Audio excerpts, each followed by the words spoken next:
Welcome back to Southwest Yard and Garden. I'm John White. Today we're at the New Mexico State University Horticulture Farm and their poinsettia crop, and we're going to be talking about poinsettias. And with me is Dr. Gino Piccioni. Gino is assistant professor in the Department of Horticulture at New Mexico State. And what do we got here, Gino? This happens to be a cultivar poinsettia known as Sonora, which derives from the name the state of Mexico, a little bit due west of here. It happens to be a low-growing plant, and it produces a pretty foliage. Compact. Not the typical tall It's not the typical tall 18-incher we see in the retail markets. Rather, it has more of a compact growing habit. It makes a nice bushy plant, however. And the purpose of the project has been to get our students in an upper division greenhouse management class a chance to get that all-important hands-on experience to augment their teaching experiences in the class, as well as learning, I should say, as long as, giving our class a chance to sell the crop in-house to secretaries, staff, and so forth, to raise a little bit of money for our NMSU floral quality and design team that travels every year in April. Okay. Well, let's learn a little bit about the crop. Okay. Poinsettias, a lot of people call these the flowers. That's actually not part of the true flower, John. The red leaf, if you can tilt that a little bit more in the camera, is what we call a bract, B-R-A-C-T. The real flower is not evident until you get quite inside and you see the combination of pistils and anthers, which collectively is called the cyathea. So that's a real flower right in the center. Okay.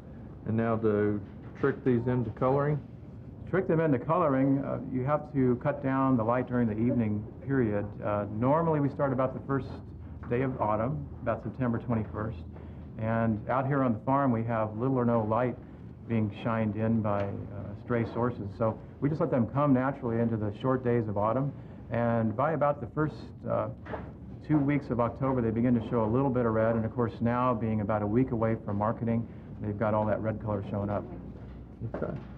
We want to talk to one of the students about growing the crop and a little bit on the culture of poinsettias. One of the most important things on poinsettias is growing them on a proper schedule and timing them out. Ramon Molina is one of our students that would like to say a few words about graphical tracking as a process that we call to make sure that the product height is where we want it. It's not too tall, not too short.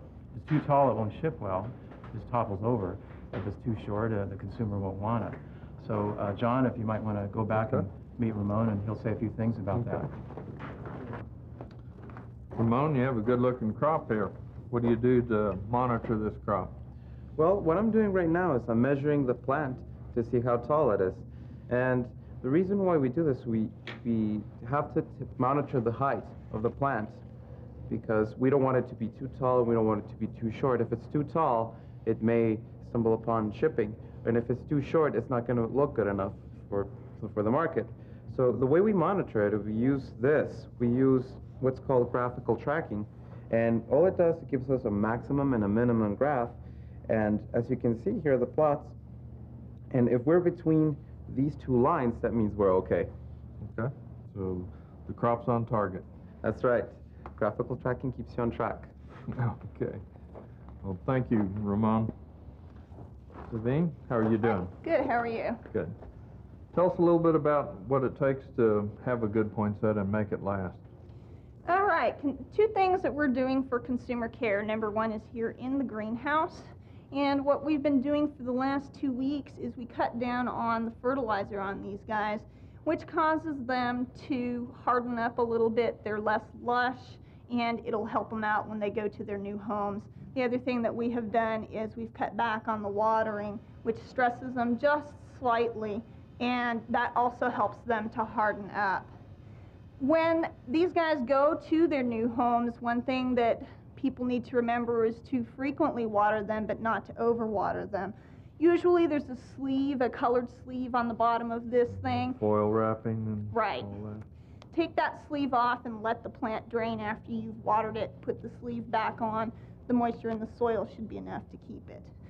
Okay. Next, you need to remember to keep these guys in high light. We grow them here in a greenhouse. They have excellent lighting here. Need to stay that way. Yeah, even though you can see the reed in the home, it's still not enough for a plant. Right, they should be near a window or at least put out near a window on an occasional basis.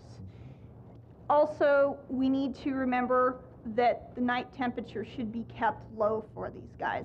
They want to be somewhere that's nice and cool. The 80 to 75 degrees in a house is not acceptable, so they should be kept somewhere where it's nice and cool. Okay. How about as far as the maturity of the plant when you buy it?